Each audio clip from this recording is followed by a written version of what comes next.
ప్రభు యేసుక్రీస్తు నామములో మీ అందరికీ శుభములు. సామాన్య 14వ బుధవారము.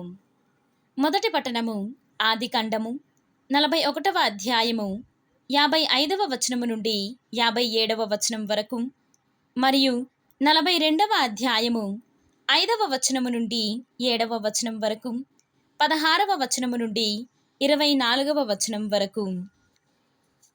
నలుమూలల కరువు రాగా ప్రజలు ఫరో రాజు కడకు వెళ్ళి మొరపెట్టుకొనిరి. అతడు యోసేపు దగ్గరకు వెళ్ళుడు, ఆయన చెప్పినట్లు చేయుడు అని వారిని ఆజ్ఞాపించెను. దేశము 4 చెరగుల కరువు తాండవించుచున్నది కనుక యోసేపు కోడ్లు తెరిచి ప్రజలకు ధాన్యము అమ్మించెను. ప్రతి దేశమున క్షామము దుర్బలముగా ఉండెను.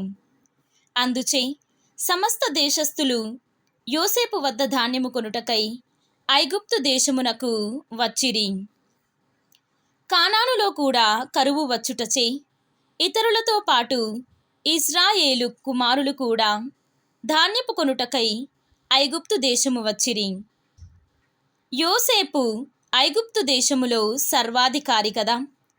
దేశ ప్రజలందరకు ధాన్యము అమ్మెడివాడు అతడే. యోసేపు సోదరులు వచ్చి అతనికి సాష్టాంగ ప్రణామములు చేసిరి. అతడు సోదరులను చూచి గుర్తుపట్టెను, కాని గుర్తుపట్టని ఎట్లు నటించి వారితో పరుషముగా మాటాడెను. మీరు ఎక్కడి నుండి వచ్చితిరి అని యోసేపు వారిని అడిగెను. వారు ధాన్యము కొనుటకు కానాను దేశము నుండి వచ్చితిమి అని చెప్పెను. మీ తమ్ముని తీసుకొని వచ్చుటకు మీలో ఒకరిని పంపుడు, మిగిలిన వారు చెరసాలలో ఉండుడు. అప్పుడు గాని మీ మాటలలోని నిజము తేలదు. ఫరో జీవము తోడు దీనికి అంగీకరింపకున్న మీరు నిక్కముగా గూఢాచారులే అని చెప్పి వారినందరినీ 3 రోజుల పాటు చెరలో ఉంచెను.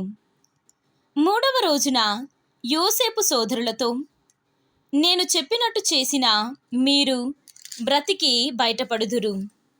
నేను దైవభీతి కలవాడను. మీరు సత్యవంతుల మందురా. మీలో ఒకడు ఈ చెరసాలలో ఉండవలసి ఉండును. మిగిలిన వారు ఆకటితో అల్లాడిపోవచ్చున్న మీ కుటుంబముల కరువు తీరుటకై ధాన్యమును తీసుకొని పోవచ్చును. పోయి మీ కడగొట్టు తమ్ముని తీసుకొని రండు. ఇట్లయినా మీరు చెప్పిన మాటలు నిజమని రుజువగును, మీ ప్రాణములు దక్కును అనెను.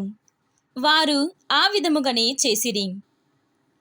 ఈ మాటలు విని వారు, మనము మన తమ్మునకు కీడు చేసితిమి కనుక మనము ద్రోహులమే. సందేహము లేదు, వాడు మనలెంతో బతిమాలెను. వాని బాధను కన్నులారా చూచియు వాని మొరను పెడచెవిని పెట్టితిమి. దానికి ఫలముగా ఇప్పుడు మన ప్రాణముల మీదికొచ్చినది అని తమలో తాము అనుకొనిరి. అంతటా రూబేను, చిన్నవానికి కీడు చేయవలదని నేను నెత్తి నోరు కొట్టుకొని చెప్పలేదా? కాని మీరు విననెత్తిరి. తమ్ముని రక్తాపరాధము లెక్కించిన మనమిక నాశనమైపోవలసినదే అనెను.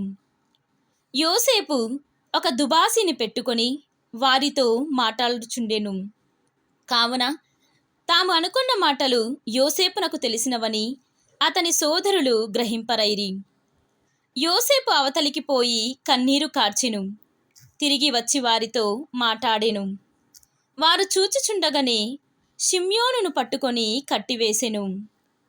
ఇది ప్రభువాక్కు. సర్వేశ్వరునికి వందనములు.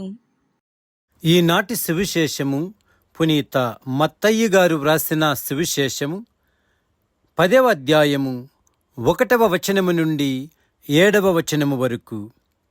యేసు తన 12 శిష్యులను చెంతకు పిలిచి అపవిత్రాత్మలను పారద్రోలుటకు, సకల వ్యాధి బాధలను పోగొట్టుటకు వారికి అధికారమును ఇచ్చెను. ఆ 12 అపోస్తలుల పేర్లు ఇవి.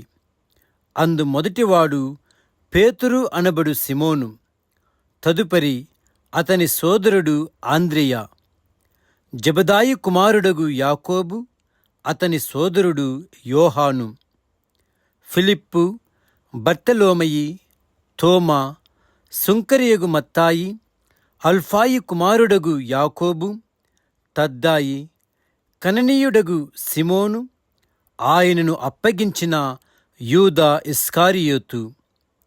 యేసు ఈ 12 శిష్యులను పంపుచు వారికి ఆజ్ఞనిచ్చెను.